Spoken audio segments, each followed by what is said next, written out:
Господь Кришна сказал: «Того, кто, обуздав чувства и держа их в повиновении, сосредотачивает ум на мне, называют человеком с устойчивым разумом». Комментарий. В этом стихе объясняется, что высшим совершенством йоги является сознание Кришны, и что, не обладая сознанием Кришны, невозможно держать свои чувства в подчинении. Ранее уже говорилось, что однажды великий мудрец Дурваса Муни затеял ссору с Махараджей Амбаришей. Непомерно гордый Дурваса без всякой на то причины пришел в ярость и не смог совладать с чувствами. С другой стороны, царь, который не был столь могущественным йогом, как мудрец Дурваса, но был предан Господу, молча слушал несправедливые упреки мудреца и в конечном счете одержал над ним верх. Царь владел своими чувствами, потому что, как описано в Шримад Бхагаватам, он посвятил себя следующим занятиям. Savai mana Krishna padara vindayor vachangsi vaikunta gunana varnane karo harer mandir amarjanadishu shrutim chakarat chutasat katodaye mukunda lingalaya darshane drisho tadbritya gatra sparsengi sangamam granam chatat pada saroja sorabe Srimat Tulasya Rasanam Tadarpite Pado Hare Shetra Padanu Sharpane Shiro Rishikesha Padabhivandane Kamam Chadasye Natukam Akamyaya Yadutama Shloka Janashraya Rati. Царь Амбариша сосредоточил ум на лотосных стопах Господа, Кришны, а речь посвятил описанию его божественной обители. Руками он убирал храм Господа, ушами слушал рассказы об играх Господа. Его глаза созерцали образ Господа. Тело касалось тел других преданных Господа, а носом он вдыхал аромат цветов, поднесенных к лотосным стопам Господа. Язык царя ощущал вкус листьев туласи, предложенных Господу. Ноги несли его к святым местам, где находятся храмы Господа. Голова склонялась перед Господом, а все желания были связаны с желаниями Господа. Это описание свидетельствует о том, что Махараджа Амбариша был преданным Мадпара. Слово Мадпара, связанное со мной, употребленное в рассматриваемом нами стихе из Бхагавад-гиты, заслуживает особого внимания. Жизнь Махараджа Амбариши – пример того, как можно стать преданным Мадпара. Шрила Баладева Видьябушана, великий ученый и ачарья в цепи духовных учителей, комментируя этот стих, пишет: «Мадбхакти парабхавина сарвендрия виджая пурвика сватман дриштих сулабхити бхава». Полностью обуздать чувства можно только преданно служа Кришне. В связи с этим также приводят пример с огнем. Как огонь может сжечь дотла все, что находится в комнате, так и Господь Вишну, пребывающий в сердце йога, сжигает в нем всю материальную скверну. В йога-сутре дается совет избрать объектом своей медитации Господа Вишну, а не пустоту. Так называемые йоги, которые пытаются сосредоточить ум не на Вишну, а на чем-то другом, напрасно теряют время в погоне за миражом. Мы должны обрести сознание Кришны, или иначе говоря, предаться личности Бога. Вот цель истинной йоги. Того, кто обуздав чувства и держа их в повиновении, сосредотачивает ум на мне, называют человеком с устойчивым разумом.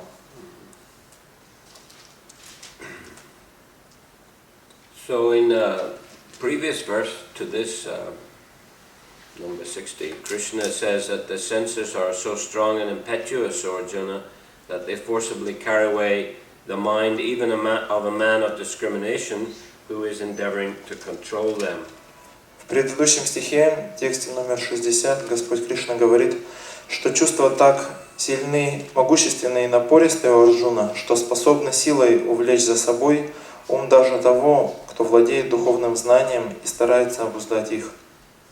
In text 67 also, Krishna says, as a strong wind sweeps away a boat on the water, even one of the roaming senses on which the mind focuses can carry away a man's intelligence.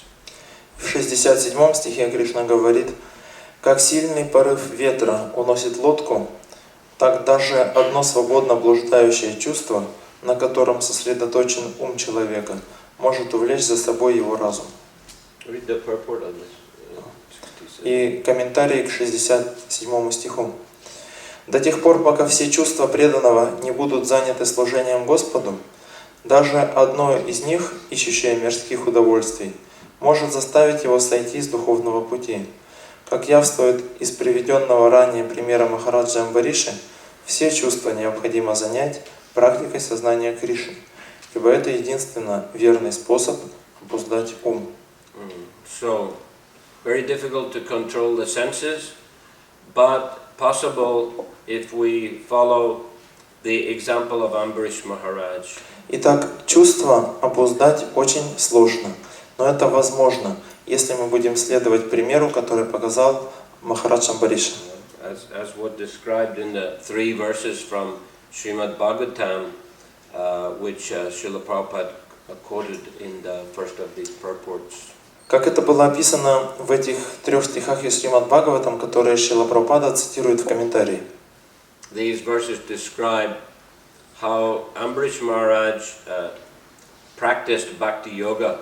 И в этих стихах описывается, как Махарадж Амбариша практиковал бхакти-йогу.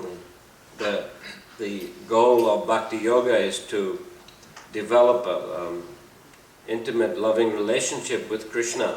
И цель бхакти-йоги – это развить близкие любовные отношения с Кришной. So that one becomes prepared and qualified to enter the spiritual abode of Krishna and live there eternally. Чтобы человек мог подготовить себя, обрести квалификацию для того, чтобы вернуться в обитель Кришны и там вечно жить и служить Ему. So in order to do that, one has to prepare in this life while one is in this world. И чтобы достичь этого, нужна подготовка в этом мире и в этой жизни. So the Bhakti Yoga process engages the mind and senses practically in the service of Krishna. И процесс бхакти-йоги, он занимает ум и чувства в практическом служении Кришне. The energy with which we perform activities is coming from the soul. И вот та энергия, с которой мы совершаем действия, она исходит из души. The soul is dynamic and energetic by nature. Потому что душа, она динамична и энергична по своей природе. Mayavadis, impersonalists, give the example that a living entity is like a water pot. И майявади имперсоналисты, они приводят такой пример, что живое существо подобно горшку с водой. When a water pot is empty and you hit it with a stick, it makes a lot of noise. Если, например, горшок пустой, и вы постучите по нему палочкой, то он будет производить определенный звук. But when it is full of water and you hit it with a stick, there's no noise. Но когда он полон воды и постучать палочкой, то тогда звука не будет. So they say that when a living entity doesn't have spiritual knowledge or spiritual consciousness, then he's always making noise, talking, acting. И они говорят, что живое существо, когда у него нет духовного знания, то тогда оно производит какой-то шум, то есть оно говорит, оно действует и так далее. But when a living entity becomes fully spiritually conscious, he stops all activity, stops talking, stops thinking, stops acting, etc. Но когда живое существо полностью обретает духовное знание, оно перестает как раз говорить, думать, действовать. But Srila Prabhupada said this is not a valid example. Но Шрила Прабхупада говорил, что это не подходящий пример. Because a living entity is not a static object like a water pot. Поскольку живое существо не является каким-то статичным объектом, похожим на горшок с водой. A living entity is dynamic and full of energy. Живое существо динамично, оно полно энергии. So one has to use one's energy in one way or another. И человек должен использовать свою энергию тем или иным способом. Those living entities that are in lower species like animals and insects, birds, they are more or less forced by their bodily nature simply to engage in eating, sleeping, mating and defending. И те живые существа, которые находятся в животных формах жизни, их практически вынуждает природа действовать в рамках вот этих 4 вещей: еды, сна, совокупления и обороны. But in the human form of life, although those activities are also performed, they are performed in a more civilized way and they don't have to take up all the time. А в человеческой форме жизни, хотя те же самые виды деятельности присутствуют, но они совершаются более цивилизованным способом, и они не занимают все время. At least they don't have to. По крайней мере, не должны занимать. In some cases, they may take up all the time. Ну, конечно, в некоторых случаях они занимают все время. It depends how a person decides to organize his life. Это зависит от того, как сам человек решает организовать свою жизнь. Of course, we are obliged to engage in eating, sleeping, mating, and defending to a certain extent by our very nature, by the nature of this body. Мы предназначены заниматься этими вещами, едой, сной, совокуплением и обороном. Это делает природа для определенных целей. Human beings have to eat and sleep, obviously. Человек тоже в конечном счете должен есть и спать. They also reproduce, they have families. И также существует воспроизводство, есть семьи. The human race has to continue more or less by the laws of nature. Чтобы человеческая раса в большей или меньшей степени продолжалась и подчинялась законам природы. And of course, a human being also defending themselves. They defend themselves from other living entities. И, конечно, также люди должны как-то обороняться от других живых существ. Unfortunately, also fight among themselves a lot. Конечно, к несчастью, они очень много сражаются между собой. I think the other species don't do that, fight among themselves. They may fight with other species, but among themselves they don't usually fight. Насколько я знаю, другие формы жизни, они могут сражаться с другими формами, но в своем виде жизни они не сражаются, не дерутся. At least minimal, very minimal. По крайней мере, это сведено к минимуму. But in human society, in human history, we see a lot of fighting among human beings. Но в человеческом обществе на протяжении истории человечества мы видим, что очень много разных сражений. Of course, maybe we can consider each nationality to be a separate species. Конечно, мы можем тогда расценить, что каждая нация – это отдельный вид жизни. So like that, if they fight with some other nationality, then it's like fighting with another species. Как будто одна нация – это один вид жизни, другая – другой, и сражение с другой нацией – это сражение с другим видом жизни. But even among themselves, sometimes there is civil war, isn't it? In the same nationality. Но также бывают и гражданские войны, означает война внутри одной нации. So anyway, yes, a lot of fighting among human beings, and a lot of energy spent, a lot of money spent for, producing sophisticated weapons. И мы можем это заметить, что достаточно много сражений происходит между людьми, и на это тратятся достаточно большие средства на как продвинутые формы вооружения. But anyway, the Vedic scriptures advise us we should minimize these activities as far as possible: eating, sleeping, mating, and defending. Но ведические писания советуют нам как можно больше, то есть уменьшить эти 4 вида деятельности: еда, сон, совокупление, оборона. And give time as much as possible for spiritual development. И использовать время, насколько это возможно, больше для духовного развития. And especially is recommended to chant the holy names of the Lord in this present age of Kali. И в особенности вот сейчас, в настоящий век Кали, рекомендуется воспевать имена Бога. There are many names of the Lord. У Господа очень много имен. But Hare Krishna mantra is especially recommended as very powerful.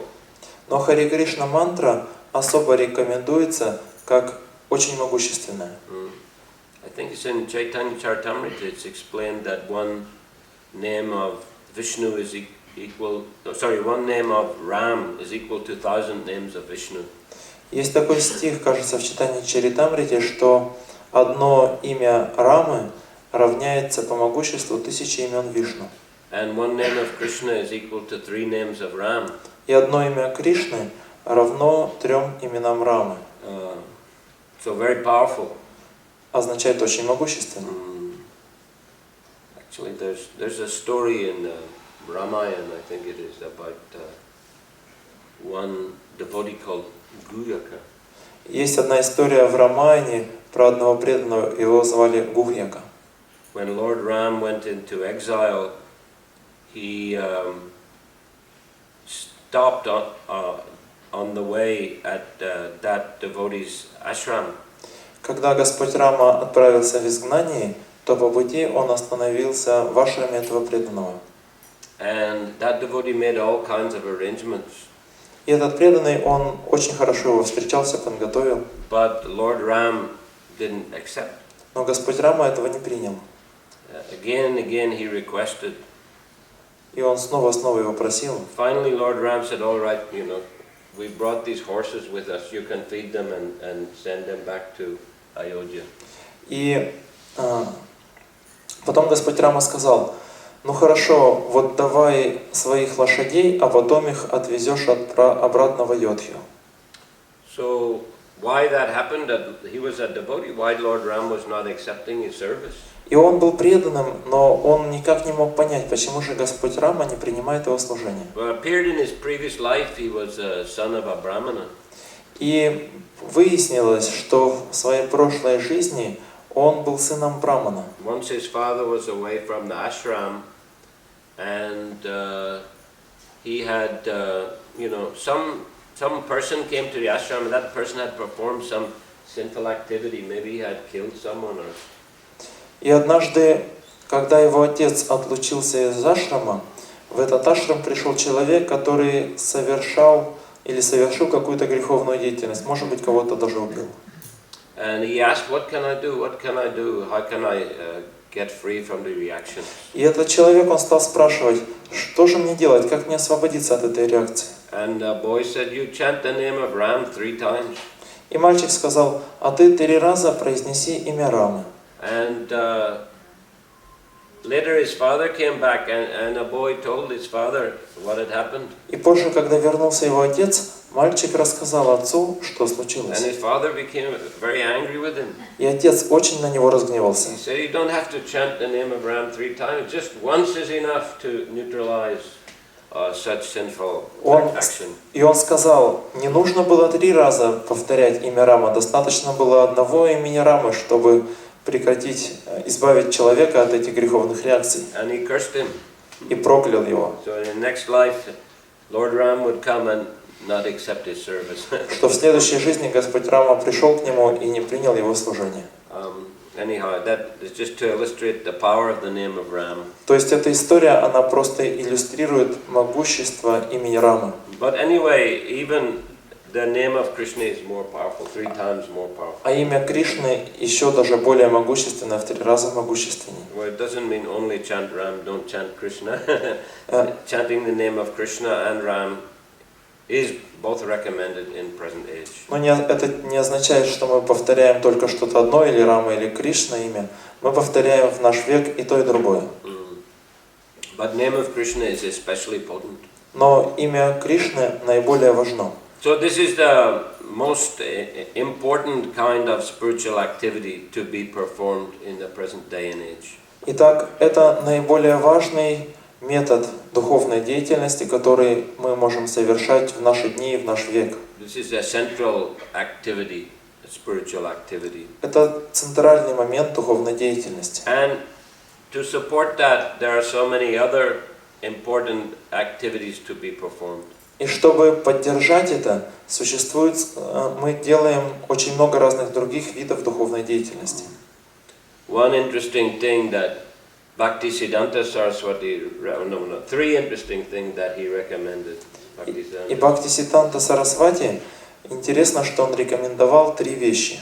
Always chant the holy names of of Krishna. Всегда воспевайте имена Кришны. Preach Krishna consciousness. Проповедуйте сознание Кришны. And avoid Vaishnava aparad. И избегайте вайшнава аппарата. These are three important points every devotee should remember. Это три очень важных момента, которые каждый преданный должен помнить. And in Chaitanya Charitamrita, Lord Chaitanya, he has described 64 aspects of bhakti. А в читании Чаритамрити Господь Чайтанья описывает 64 аспекта бхакти. Among these he stressed 5. И из них он подчеркивает особенно 5. Sadhu Sangha, Nama Kirtan, Bhagavat Shravan, Mathura Vas, Sri Murtira Shradaya Sevan.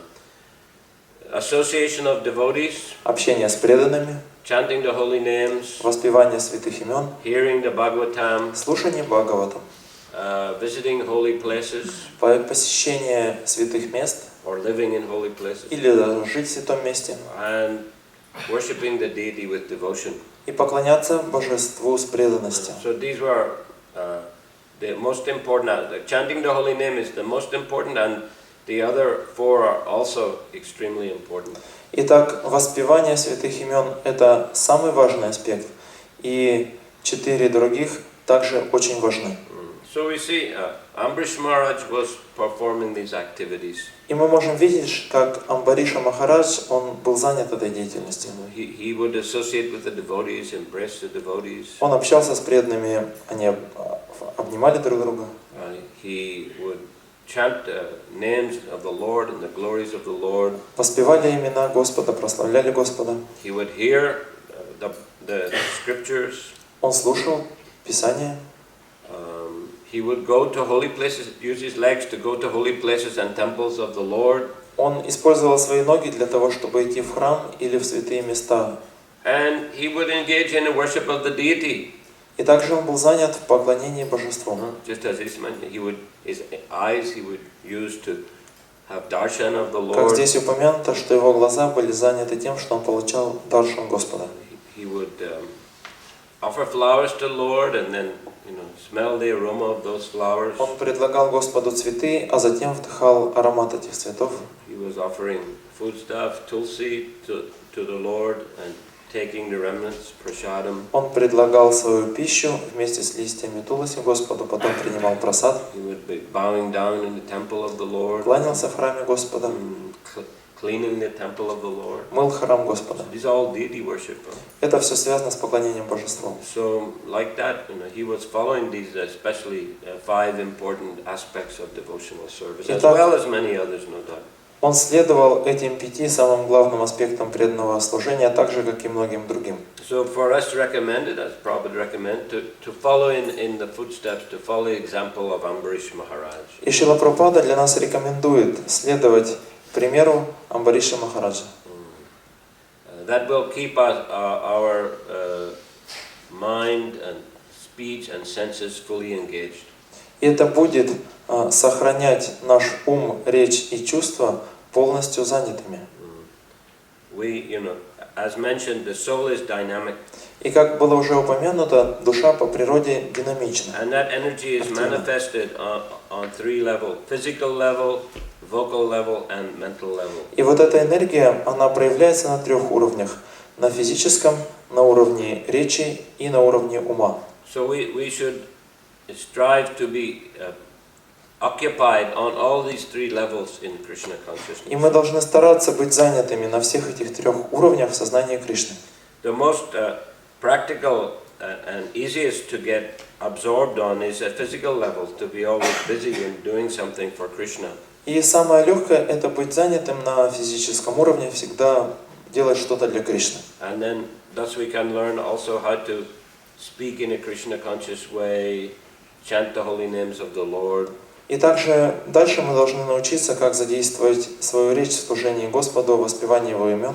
Most difficult is to control the mind and fix the mind on Krishna. Но самое трудное – это сосредоточить ум на Кришне, занять ум. But by engaging physically and vocally and keeping the association of devotees, we can gradually more and more focus our consciousness on Krishna.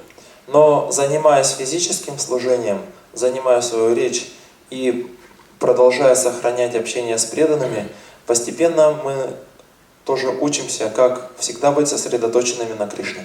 Doesn't mean that you have to be thinking of Krishna's pastimes all the 24 hours. Но это не означает, что мы непосредственно помним о Кришне все 24 часа на протяжении. Thinking of the pastimes.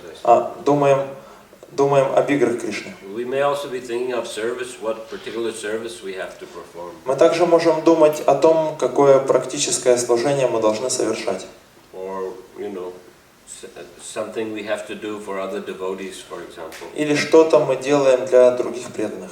See, that's also considered to be Krishna conscious thinking. И это также считается мыслями в сознании Кришны. Once I remember in Mumbai, a devotee approached Шриле Прабхупаде. Я помню, как однажды в Бомбее, один преданный, он спросил у Шрилы Прабхупады. That Шрила Prabhupada, now we are constructing this temple, and I'm trying to chant japa, but all the time I'm thinking about bricks and steel and concrete. И он сказал, что вот, Шрила Прабхупада, мы здесь храм строим, и вот когда я читаю джапу, я вот только и думаю, что о кирпичах, о цементе, о железе и так далее. So I think it's better if I go to Vrindavan and just stay there peacefully and chant. Я думаю, может быть, мне поехать во Вриндаван, и там спокойно жить и воспевать. And Prabhupada looked at him and he said, Шрила Прабхупада посмотрел на него и сказал, no, he said, no need to go to Vrindavan. He said, I also find the same thing. Он сказал, да нет необходимости ехать во Вриндаван. И на самом деле, знаешь, у меня то же самое. So he's quite all right. То есть это в порядке. Even we are thinking, we are chanting, and sometimes we may think about our service is connected to Krishna. Даже если мы воспеваем, и во время воспевания мы думаем о нашем служении, это все-таки связано с Кришной. Better, of course, if we simply focus on the transcendental sound of the holy names. Конечно же, лучше, если быть именно сосредоточенным на трансцендентном звуке святых имен. But it's natural. Sometimes your mind may also have ideas for your service or think in some way about your service. Но это естественно, что ум иногда, приходят какие-то идеи относительно нашего служения, или мы думаем о нашем служении. Sometimes service may give us headache also. Иногда служение причиняет нам головную боль. Once sitting in Prabhupada's room, also in Mumbai, and he was sitting like this for maybe 1 minute. Однажды мы были в Бомбее, тоже у Шрилы Прабхупады, мы вместе сидели в комнате, и вот он так, склонившись, сидел, может быть, целую минуту. Then he looked up and he said, "Oh, he said this Mumbai project, such a headache." И потом он сказал, вот этот бомбейский проект, это такая головная боль. He said, it is for Krishna, so it is all right. Но это для Кришны, поэтому все в порядке. So like that, somehow or other, if we can engage our mind in thinking of Krishna, even if it gives us headache sometimes, at least it is Krishna conscious. Так или иначе, если мы заняли свой ум в служении Кришне, и даже если это причиняет нам головную боль, мы все-таки заняли это в служении Кришне. Sometimes it's good to have some challenge, something little difficult to do. Иногда это хорошо, принять какой-то вызов, взяться за какое-то по-настоящему трудное дело. In that way, it's test of our determination and dedication to Krishna. Это является проверкой нашей решимости и нашей преданности Кришне. And we can also see how Krishna will help us to give us the intelligence to solve various kinds of problems. И мы также потом видим, как Кришна дает нам разум для того, чтобы решить все эти проблемы. So like that, we need to practice engaging our thoughts and words and deeds in the service of Krishna. И вот так мы должны практиковаться, занимать наши мысли, слова и действия в служении Кришне. As it said in the 10th chapter of Bhagavad Gita, Matchita Madgata Prana Bodhiyanta Parasparam Katayantascha Mam Nitya Tushanti Cha Ramanti Cha. Krishna says that the thoughts of my devotees dwell in me. Как говорится в стихе из Бхагавад-гиты, из 10 главы, мысли моих преданных всегда сосредоточены на мне. Their lives are dedicated in my service. Их жизни посвящены служению мне. And they derive great satisfaction and bliss from enlightening one another and talking about me.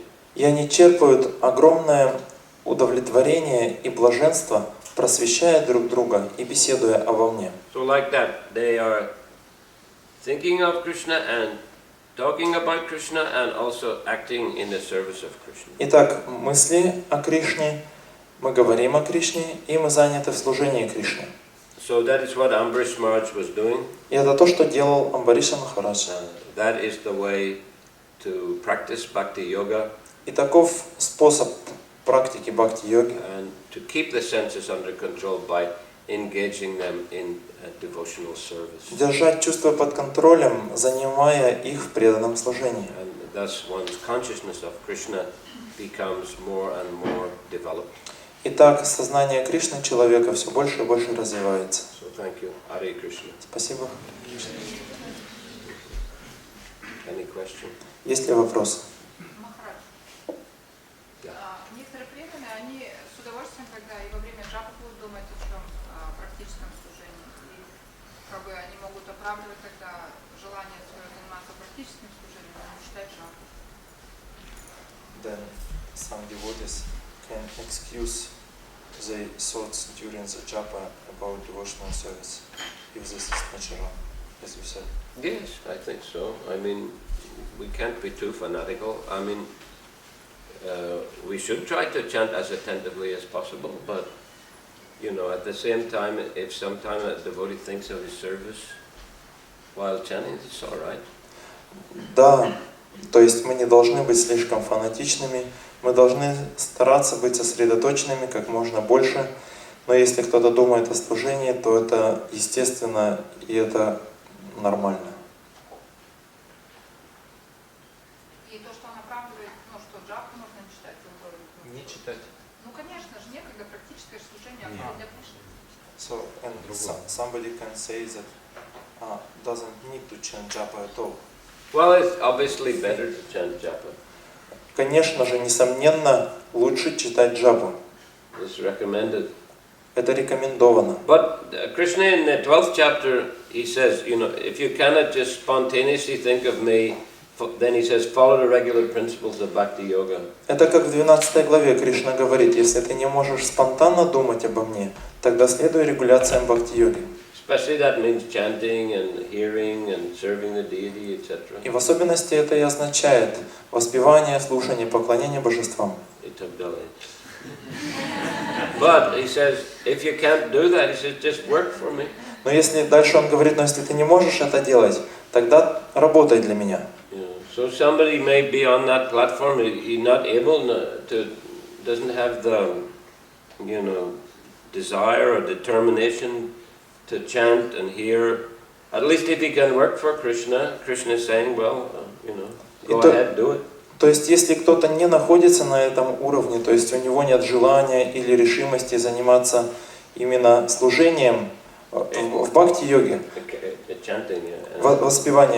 воспеванием в бхакти-йоге, то тогда Кришна говорит, ну хорошо, тогда хотя бы работай для меня. Да, но работать для меня, что это значит? Просто работать, не жертвовать или как? Вот, so what does it mean? Не повторять святые имена, не общаться с преданными. Just walk and not donate anything. Well, there are different levels. Есть разные уровни, да. You see, somebody, he may just be working and he gives some donation sometimes to Krishna. Кто-то может просто работать, иногда существуют разные уровни. Кто-то может просто работать и жертвовать иногда на служение Кришне.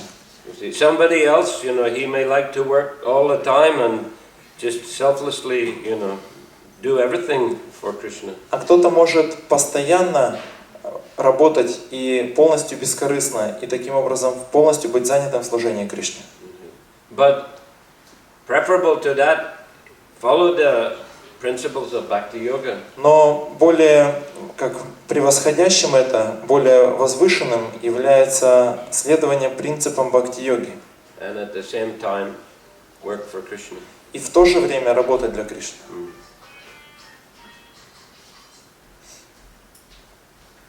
Вы сказали, что разные нации, они как бы враждуют между собой, могут, как так получается.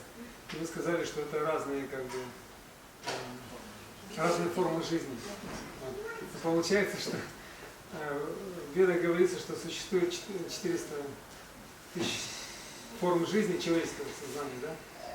Получается, что разные нации, они отличаются разным уровнем сознания. Поэтому как бы разные формы жизни, да, получается. Поэтому им свойственно враждовать. Им свойственно враждовать в материальном мире, получается. So, as you said that might be different nations, that is different species of life. As we know, there is many human form of life, and does it also mean that every nation have a particular level of consciousness? The level of consciousness of different nations are different, and that is natural to find among them. Well, I was joking a little bit. Но это было немножко в шутку.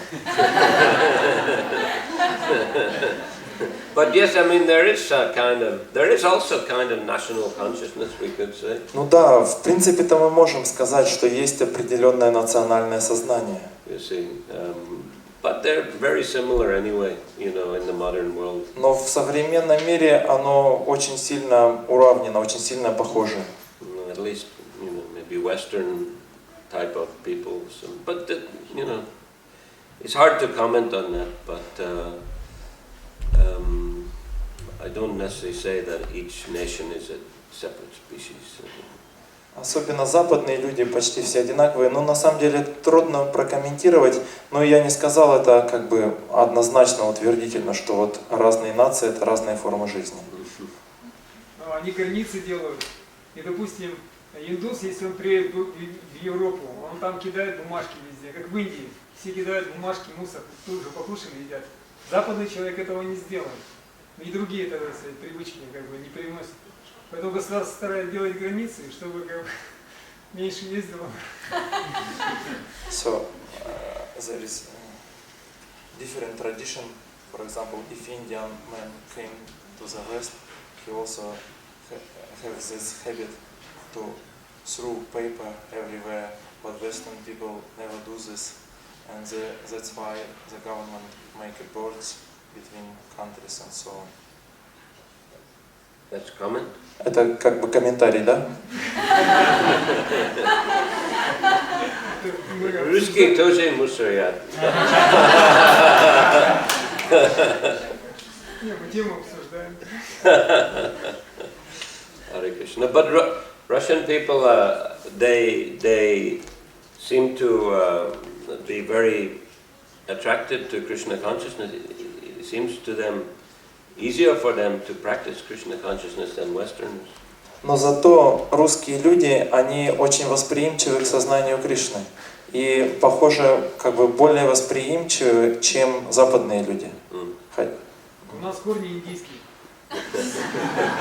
Которые мусорят.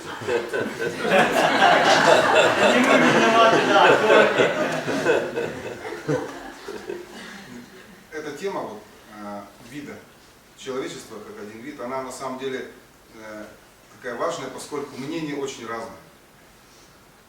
Вот мне более понятно, что человечество один вид, поскольку любые нации, любые народы, любой цвет кожи в любом континенте дают потомство. Длинный вопрос.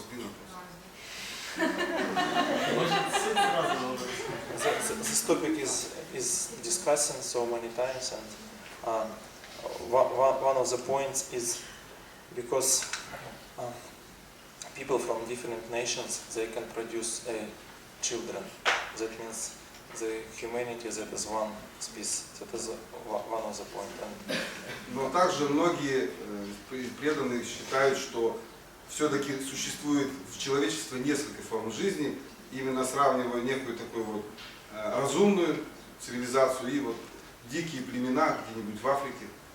But некоторые преданные. Ну, в смысле, мнения такие существуют. But there is opinion also that there is some intellectual people, and there is people who live in jungle and so on. But I'm not civilized. И еще больше непонятно, когда читаешь Священное Писание, то человеческая форма жизни, вот, вид, да, имели потомство с ракшасами, с полубогами, с животными, там, ну, с оленями рогами мальчик был.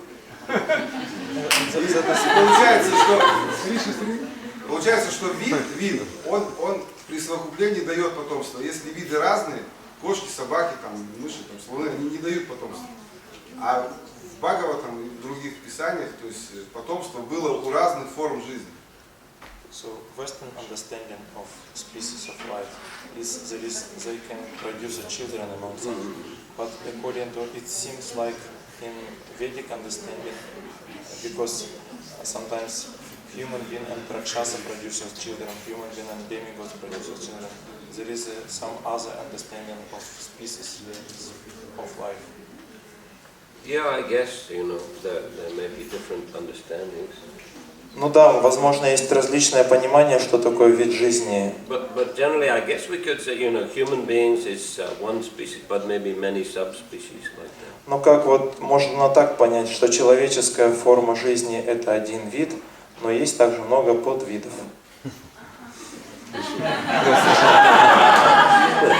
Okay, thank you. Hare Krishna. Srimad Bhagavad Gita ki, Shrila Prabhupada ki, or Prema